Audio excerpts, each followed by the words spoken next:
Welcome into Bleav in Hills Hoops here on the Bleav Podcast Network. I'm your host, Desmond Johnson, joined by the Tar Heel Tribune's R.L. Bynum, special guest host Pete Chilcutt in the house with us. You can find us on all major podcast platforms, the audio version of this. The video version of this you can find on the YouTube channel for Tobacco Road at youtube.com/at Tobacco Road Sports Radio, or the YouTube channel for the Tar Heel Tribune. Huge stuff to talk about. The Tar Heels made it all the way to the ACC Tournament Final in D.C. Saturday night, where they fell to a familiar foe. NC State winning their first ACC championship since 1987, over 30 plus years for the Pack. So we'll get into what went wrong in that game, and then of course the March Madness begins tonight, if I'm not mistaken, the first four, and then we'll get into it heavy Thursday and Friday. Your Heels are going to be playing in the afternoon on Thursday, 2:45 p.m. on CBS Eastern Standard Time. So we'll get you ready for all of that and more here in just a bit. Fellas, before we begin though, how's everything going here on this beautiful Tuesday morning? Good. Ready for the tournament. Yeah, we're all pumped up. I got my bracket app loaded. I haven't made my picks yet. I usually come in third place in my house. My wife and daughter usually pick either the team with the best record or the best mascot. So that shows you the skill set I have. I've seen that before, where where people do it off of the mascots, like what mascot would kill the other mascot, and that's how they kind of pick who's going to win that game. Let's just actually, before we get into any of that, let me do the reads real quick. First, from our friends over at Bet Online. Bet Online continues to be your number one source for all your basketball wagering needs, including pro and college hoops throughout the year. Up to the minute odds, stats, and trends. You can follow your favorite team's path to the playoffs with in-game live betting, contests, and all the best player props. Experience the world's best wagering platform anytime from your desktop or your mobile devices. Head to Bet Online today to become part of the team, and remember to use the promo code Bleav, BLEAV, for your 50% welcome bonus on your first deposit. Bet Online, the game starts here. And with March Madness in the building starting this week, what better time than to use Cut? It's a brand new sponsor we have. It's a peer-to-peer social betting platform that's legal in 40 plus states. And if you're in the state of North Carolina, I'm pretty sure it's legal here at this point now too. Just check your mailbox or email or whatever. They'll let you know, hey, betting is legal now. So definitely go check out Cut. Customizable odds, tracking capabilities, an entire social network with group chats, user profiles, and rewards. All payments, no need for Venmo. Use the promo code Bleav for 10% welcome deposit bonus. Don't forget that promo code Bleav, BLEAV. Cut, put your money where your mouth is. And we'll start off with ACC Tournament Final Saturday. The North Carolina Tar Heels found themselves in a situation where they were playing a familiar foe in the North Carolina State Wolfpack. And the Wolfpack emerged victorious in this matchup, 84-70. TJ Horn with 29 points. RJ Davis had 30 to lead all scores. But what was the one thing that stood out to you guys about this game? For me, I went into it thinking NC State's going to run out of gas. They've been playing 5 games in 5 days. It's inevitable. They run a short rotation, and then they never did. They never ran out of gas. Thoughts on what you watched between State and Carolina on Saturday night? Well, I'll let RL speak on being present, in DC. I wasn't there. And just from the TV view, I noticed very early, and I had this bad premonition when there was something going on, maybe a loose ball, and opposite where I felt positive when they were diving all over the place against Duke. I think State was hungrier early, and going after a little harder. And in the end, I think they just wanted that game a little bit more, despite the 5 games in 5 days. Seemed like they played hard. They had a game plan, which seemed like it was not. They weren't deviating. It seemed to be working really well with Burns. And I just thought that I had some uneasiness about how it was going to affect Carolina, but it just didn't seem like we were ready to play. Yeah, I mean, the Tar Heels have to get better ball movement than they did against NC State, and better defense. I mean, by the eye test, it was the worst performance of the season. And Bart Torvik has a game score that kind of backs that up. Hat tip to Chris Gallo over at Bless Your Chart. That was a season low 56.6 game score. And to give context, the home win over Syracuse was 99.5, and Carolina average is 87.2. And he said the 2017 national champions averaged 94.6. So yeah, it was just not a very good performance. A lot of watching RJ play and depending on RJ to win it. And, RJ played well, but he took too many shots. He's got to get better help. State did a good job of making Ingram a perimeter player. I mean, and, if the whole tournament, most of his shots were outside the arc, and he's got to be more of a factor inside to give Carolina more offensive options in addition to RJ and Armando. I think for me, the main thing, I was really surprised the amount of threes that Carolina settled for in the game. I don't know if it was because Burns was down there in the paint or what, but they shot 26% from three. And that was kind of the gist of it to me. If they had shot 35%, the game's probably a little bit different. But Ingram, Ryan couldn't really get on. RJ's going to get his regardless, and he started out a little slow himself. But between the fact that we couldn't hit threes and the fact that I didn't realize it at the time that DJ Horne didn't play the first game in this 5-game stretch for Carolina or for the state. They sat him out with a hip pointer or something like that. So he was a day fresher than everybody else on the state team. I did not expect DJ Burns to play like 40 minutes or whatever he ended up playing in that game when he's usually playing like 25 or 26. And that other kid's coming off the bench instead. It's almost like he was just like, no, this is it. Let's go. And they just rode him. And I'm not going to call him Nikola Jokic, but he has shades of big man, little feet kind of thing going on where it's like, how's he moving this refrigerator around so nimbly? Like he had a couple plays on Baycott where like he was like had him posted up back to the basket and somehow was able to hook him and like nimbly move around him without barely touching him to be right there. And his shot is so soft. Like when he throws it to the rim, it just softly bounces around and goes in. DJ Horne's throwing up 12-foot floaters one-handed, and they're going in. Like it got to a point when Burns hit that three, that's when I was like, okay, this might not be our night. this might be destiny for state tonight. And like I said, at the end of the game for me, I thought I'd be upset that they had lost, but I found myself actually more happy for my Wolfpack friends that I went to elementary school and high school and college that have never, as Carolina fans, former players, people to report on them, we kind of take for granted sometimes how good Carolina is and has been for 50 plus years. So when we have a low season or a downtime like last year, we were still 20-13. Like, I mean, we still had some wins there, but that's bad for us. I just feel like we don't know what it's like to be a Wolfpack fan. And we make fun of the Wolfpack, and we've talked about which one's a bigger rival, who do we hate more.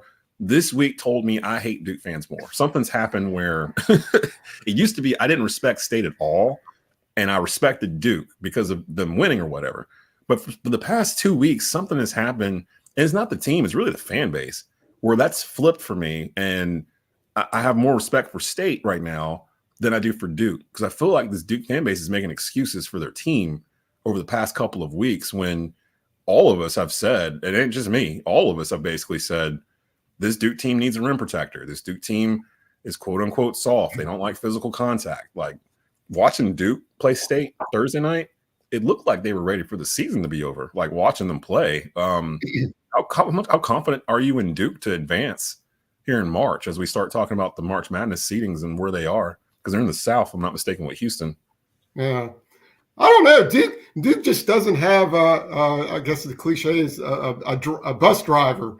You know, I mean, I think if you asked on the Duke team who's your most reliable scorer, you might get 2 or 3 answers, and that's a problem. They don't. I mean, Filipowski, you would seem like would be the guy, but he's not consistently the guy, and it varies by the game. And they just Blue Devils just look out of sync. Yeah. Can you fix that this late, Pete, in March? Because I see people like, oh, all I got to do is this and that. I'm like, you kind of are what you are at this point of the season, right? Well, I mean, you are. The good news for all of us is 6 games. You know, get the right matchups. I think they could look pretty good against the right team. But you find a team that's going to be athletic down low with some good perimeter defense, I think they're in trouble. So I think they're definitely not what they have been, but I think they're dangerous in a one-game situation for sure. And what about State? Because State drew an 11 seed. Actually, before I even get to State, I'm surprised that I thought State robbed Virginia of their bid when they won Saturday night, and then Virginia got in anyway.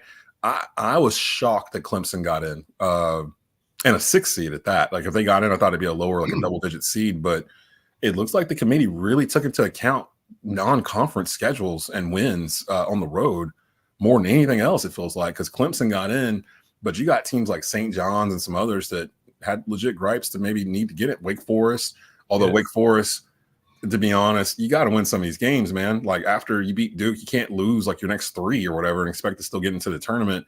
And you didn't show very well in the tournament, the ACC tournament itself. So Wake's playing App State open around the NIT, if I'm not mistaken here. So Forbes has still not made it to the tourney with Wake. But Keats, I think Kevin Keats saved his job winning the ACC tournament. It automatically kicks in a 2-year extension, which I know infuriated some State fans because they wanted Kevin Keats gone. They wanted to find someone else. And then for them to, it's a weird thing. Like on one hand, oh my gosh, first championship in any major sport in like 30 something years. Oh man, that means we got to keep Kevin Keats for, for 2 Yeah, I mean, I was at the gate at National Airport sitting next to a State fan and talking to him, and that was his exact sentiment. He said coming into the tournament, he wanted Keats fired, but now he likes him. So I'm sure he's a good example of a lot of the thoughts of State fans. And I will say State fans were very respectful after the game on Facebook and Twitter and whatnot. Well, most of them. You're still going to have some that are just going to be State fans, but it was the older ones, the ones that kind of remembered, like, hey, remember when we were really good too, like all the time, and then they got a chance to see this. They didn't really come at Carolina or anything like that.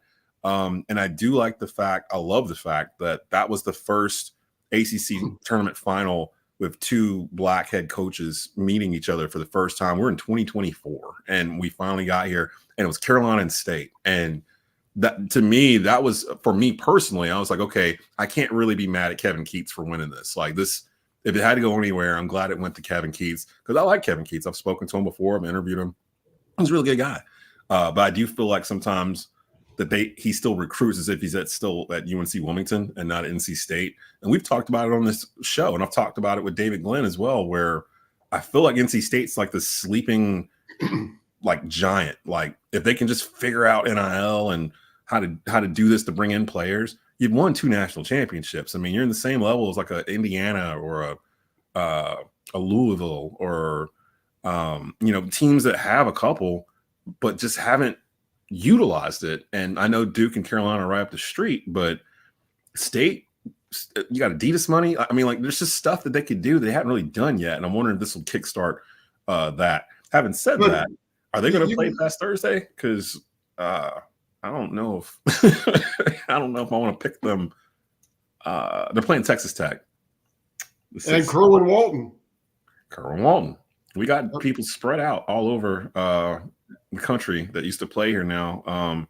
I thought Kerwin's shooting over 40% from 3, if I'm not mistaken. He's shooting well. He's starting every game. He's not getting a lot of minutes. He's getting maybe 15, 20 minutes maybe, which is weird since he starts. But, he's a definite 3-point threat. That is weird. I want to circle back real quick on the State fans.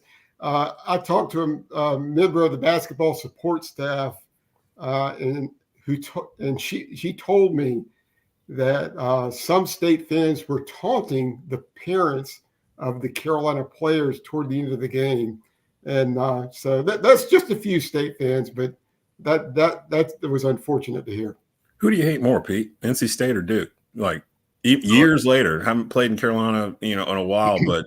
Who really makes you just like, like I have no problem with State winning this conference tournament. I have no urge to go online and talk it down. Like they deserved it.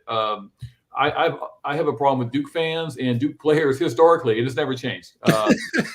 I'm looking on Facebook and I see some State fans celebrating, and I see some Carolina people trying to bring them back down, like saying it's not really the championship, or it's been 30 years. I'm like, just let them celebrate. Like, let them have it. Yeah. It's the last time they won it. I was a redshirt freshman, and I watched them beat our great team in '87. Dude, that's been 30 years. Like, they deserve to be able to celebrate that. I don't maybe agree with always that being inappropriate with some parents or something, but as long as it's good, clean fun, it's their time. They earned it. If they can keep that up, how they played in the tournament, they could make a little run. This could be tough, but they look really good.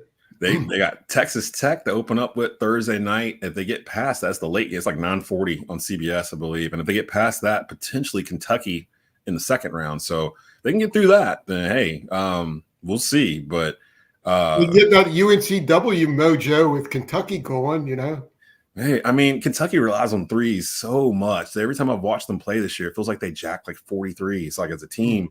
And that's not going to get you through 6 games, in my opinion. You've got to be able to get some offense someplace else. We'll see, though. It's basically 3 2-game tournaments over the next 3 weeks. Shifting gears real quick over to March Madness. Thoughts on the 1 seeds for starters? Houston, Purdue, UConn, and North Carolina. Did the committee get it right? Or I've seen some people say Iowa State should have got the last 1 seed instead of Carolina.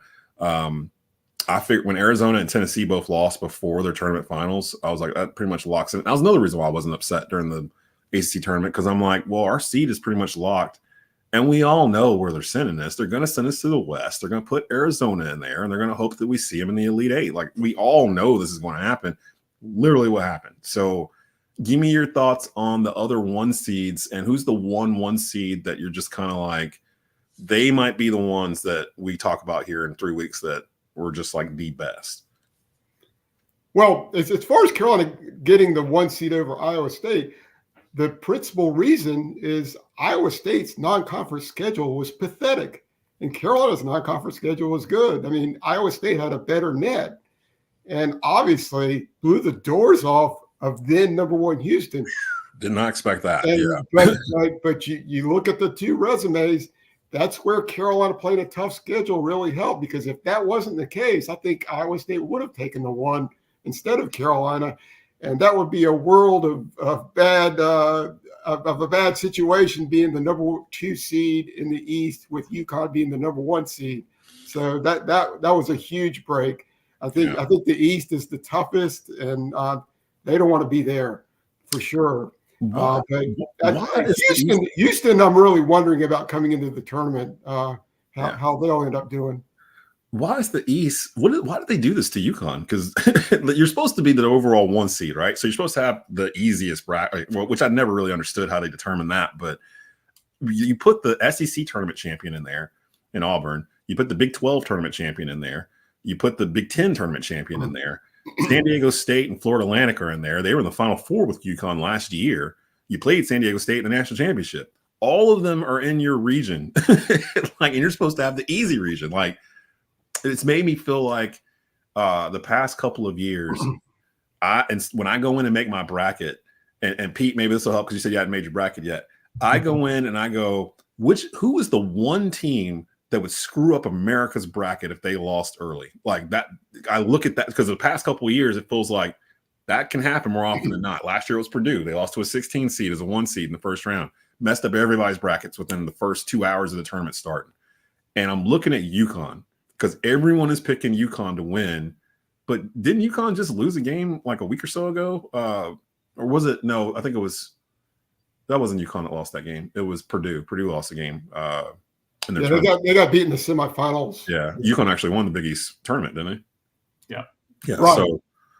So, but the other 3 number 1 seeds lost in the conference tournament after winning the regular season. Yeah, I saw like 5 out of the top 6 seeds in the tournament. 5 of them lost and didn't win their conferences or whatever. So it's shaping up to be a wacky year again. If UConn loses, it's going to destroy America's brackets. And I heard a stat where it's like the last 4 or 5 national champions, when they've received a 1 seed the following year, have not made it to the Sweet 16. And adding all that up, looking at the East, what's in there, Florida Atlantic might be your second round opponent. I'm picking UConn to lose first out of the ones. Wow. It sounds nuts, and I've been on UConn all year. Like, I don't want to see them, but they might lose early. I might download that app and make the bet with you. Yeah. Put that on some cut real quick and see what happens. Give me your. I know, Pete, you said you haven't filled out your bracket yet, so it's not really fair because I don't know if you have one in front of you, but give me who you'd like to see in the Final Four, not necessarily who you think is going to get there. What would be a fun Final Four for you guys? Let me pull up my bracket while you guys. Yeah, I got it here. I'm gonna pull up mine too. I will say that when we got that Western seed and I saw the path, a lot of times you look ahead as a player and maybe as a fan you don't realize as much. You kind of expect the good teams to roll through, but I think every year, besides maybe 2009 with Carolina, you get challenged throughout the tournament. You have some games that are going to go down to the wire. I think we have a couple potential ones, and definitely in our line. We mentioned UConn's. I don't think there's a easy path for anyone to get there. If we don't play up to our capabilities, if we play like we did in an ACC tournament, we may lose in the first weekend. So yeah. There's some dangerous teams out there. The March Madness has been a real thing, especially as opposed to last year into the conference tournament. So I'm expecting some upsets. Unfortunately, I'm never really good at picking those in my bracket, anyways. But I think for us getting to play UConn in the Final Four is probably the best scenario we could have expected. Yeah, and it would shape up that way with the West and the East on the same side of the bracket. So if UConn makes it out of the East and Carolina can make it out of the West, they would meet each other in the Final Four. Your thoughts on this, RL? Have you filled out a bracket yet? I have not filled out a bracket yet, but I do see Carolina making it out of the West. I don't know that Arizona's going to make it to the regional final. They've lost 2 of their last 4. Caleb's had a couple of really bad games, but he has a way of getting things together. But that would be Chalk wouldn't surprise me in the Final Four this year. I mean, last year you had a couple of quote unquote Cinderellas make it, but oh my gosh, yeah, it wouldn't surprise me if the 3 number 1s made it this season. I completely forgot how crazy it was last year, where it was like all the blue bloods were either out or lost early, and you had like Florida Atlantic and. It's the Final Four. It was Florida Atlantic, San Diego State, UConn. Who was the other Final Four team last year? I can't even remember. But it was somebody I think wasn't supposed to be there. I can't remember who it was now at this point. But looking through the brackets, I've already done a couple of brackets, and each time I get pretty much the same thing. I get Carolina, I think Iowa State coming out of the East instead of UConn, Houston out of the South. Interesting potential matchup versus Duke in the Sweet 16. Although Duke as a 4 seed, and I called that last week when they lost to State. I was like, I think that dropped them off at the 2 line. That might have put them down to 4 with all the other losses around the country, and it did. They might lose to Vermont. Like, would it surprise you if Duke lost to Vermont opening round? Would surprise me, but would not upset me. I don't know. When I watched them Thursday, I just felt like they look like they just want to go home. Like, they don't feel like they're really into this. Like, the ACC tournament, you're playing NC State, and like there was no like let's go after it. And maybe you're right. There's no guy on that team that can rally them around and be like, hey, this is what we need to do. They're missing that dude. Usually at Duke, it's the guard. It's the point guard that kind of directs the traffic. And Proctor and Roach, who's the senior on this team, they're not vocal guys like that. So I could see Vermont. What's Vermont? Vermont's the they're not the Jackrabbits. I can't remember what they are. Catamounts. I can see the Catamounts advancing. That's a Friday game, primetime, 7:10 p.m. I would imagine it's probably on CBS. Kentucky's in that region as well. NC State is in that region. As an 11 seed taking on Texas Tech. on Thursday night. And then in the Midwest, I want to say Tennessee. I had Tennessee coming out of the Midwest, defeating Purdue. And I have Carolina, Tennessee in the national championship, a rematch from back in December. And I picked Carolina to win. So that's what. But I do two brackets. I do a Carolina bracket and I do a chaos bracket. So I do a bracket where Carolina somehow, no matter what's going on that year, no matter the seed, I get them to the national championship and they win it. The other bracket is just complete and total chaos. Like from the first tip, big seeds losing. I'm picking them randomly, like from logos and stuff like that. Like it just. And that one, I think I had Arizona winning the whole thing when it was all said and done. So in the end, though, it's a crapshoot. Like anything can happen. Like who would be out of the ACC teams that made it? And we got 6 in. I wasn't expecting us to get in 6 or 5. Excuse me. Which team outside of Carolina do you expect to go the furthest? Ooh. Now that I've just kind of poo-pooed on Duke and State and like all these squads, Virginia can't score 50 points. Clemson. I'm gonna go NC State. I think Clemson might go out in the first 2 rounds. I mean, State's just got that momentum going. They have so many players play. I mean, that's a different team than the one that Carolina saw in Raleigh. DR is playing a lot better. They're just getting so many contributions, and they probably feel like a team of destiny. I don't think they're going to the Final Four, but I wouldn't be surprised to see them make the second weekend. NC State, yes, and that they would have to go through again Texas Tech and then either Kentucky or Oakland to do it. I don't want to build up Kentucky like there's this like super team or something like that, but yeah, that would be interesting. If State can get out of the first weekend, it kind of opens up for them because, to be honest, I feel like they can beat Florida. They can beat Colorado, or I guess that's Boise State in that 10 versus 10 game.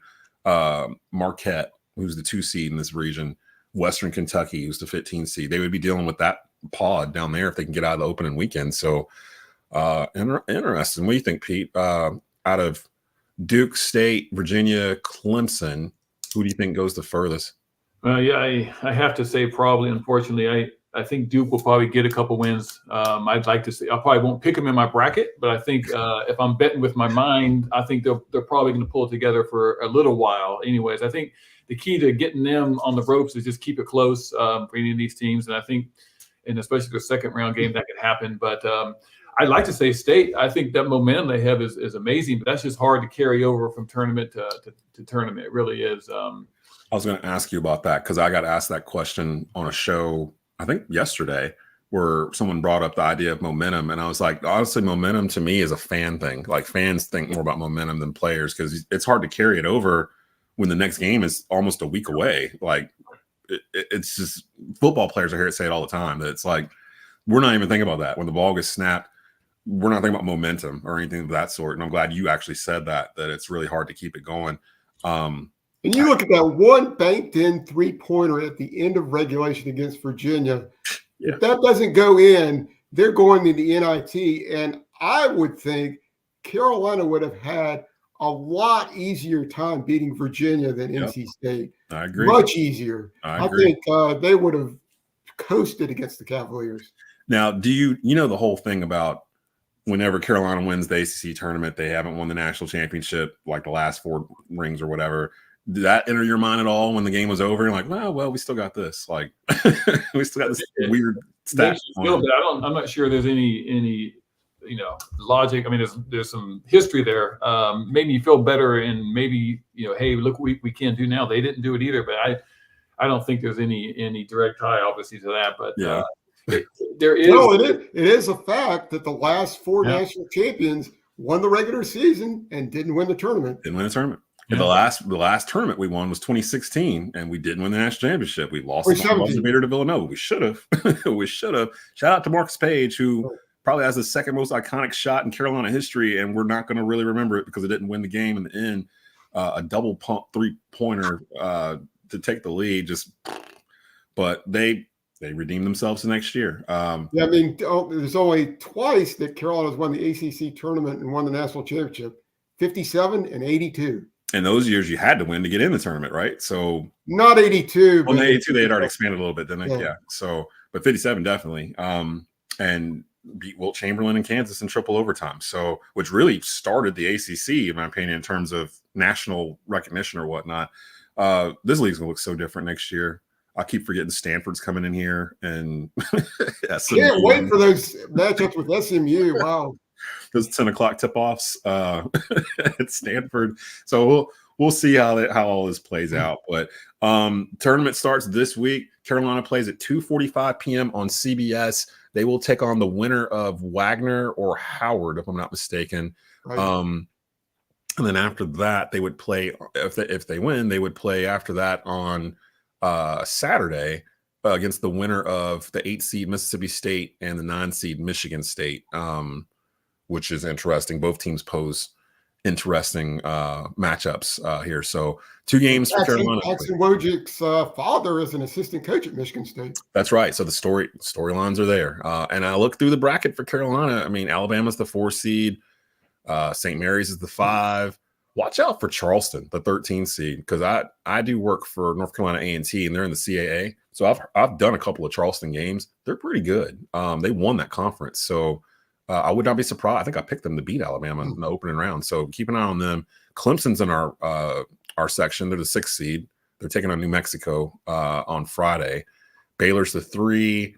Arizona's the 2. They play at 2 o'clock on Thursday. That's not on CBS, so I don't have it in front of me in terms of what. If you have the March Madness app, which they built a couple of years ago, it groups it all into one thing. You just have to have a subscription to Sling or something that has True TV and CBS and all that stuff in one, and it'll give you the cable channels. So TNT, True TV, and Court TV or whatever it is that's on. It's on those 3 are in the app, and then CBS is just over the air, so they don't put it on the app. So I've been using that the past couple of years to watch all of them, and it's been great. It gives you the stats, like box scores, like on the side and stuff, little facts and things. So definitely go find that. But we'll be back next week. Hopefully it's not the last episode of the season, as the Tar Heels will be attempting to move to the Sweet 16 in this week. And we'll just kind of react from there and just see what's going on, see who's left from the ACC, any big upsets that happened over the weekend, because there's going to be a bunch of them. We'll just react to all that and more. So for RL Bynum, Pete Chilcutt, I'm Desmond Johnson. You've been watching the Bleav and Heels Hoops podcast here on Bleav Podcast Networks, brought to you by Bet Online.